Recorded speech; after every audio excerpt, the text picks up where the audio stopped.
Le Verbe s'est fait chair, le Fils de Dieu s'est incarné, non pour guérir les hommes de leurs maux, ce qui n'aurait changé en rien le fond du problème, celui du mal. L'intention divine est de rétablir l'homme dans une harmonie relationnelle pure et totale vis-à-vis d'autrui, vis-à-vis de Dieu, vis-à-vis de lui-même, vis-à-vis du cosmos, une relation d'amour telle qu'il en existe au sein de l'amour de Dieu.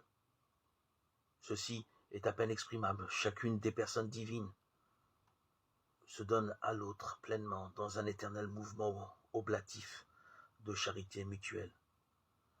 L'homme ne peut sans doute aimer autant que les personnes divines, mais il peut aimer de la même manière, de don total de lui-même. Il n'y a d'ailleurs pas d'autre façon d'aimer. L'intention divine à travers l'incarnation et la restauration définitive en l'homme de cette relation oblative d'amour. Et si le mal et le péché l'ont défiguré, Dieu va comme en profiter pour rendre l'homme capable d'un amour plus grand encore, que si le mal n'avait pas existé, que l'homme n'ait pas péché.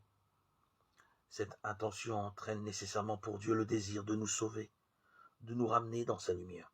Et cela implique pour lui le désir de s'unir à nous, en tant que pécheurs, porteurs de tant de misère. Il ne s'agit pas, bien entendu, de participer à notre péché, mais de se mettre à notre place. Le Fils de Dieu a voulu devenir notre frère. Il faut donner à ce mot frère toute la profondeur d'un amour totalitaire, toutes les virtualités d'un amour paternel, maternel, nuptial et même filial. Le vœu d'un tel amour est de partager absolument et sous tous ses aspects la condition de celui qui devient ainsi un alter ego, d'épouser cette condition non seulement moralement mais aussi physiquement que possible, hormis tout ce qui en l'autre concerne le péché, car celui-ci est justement en rupture avec l'amour.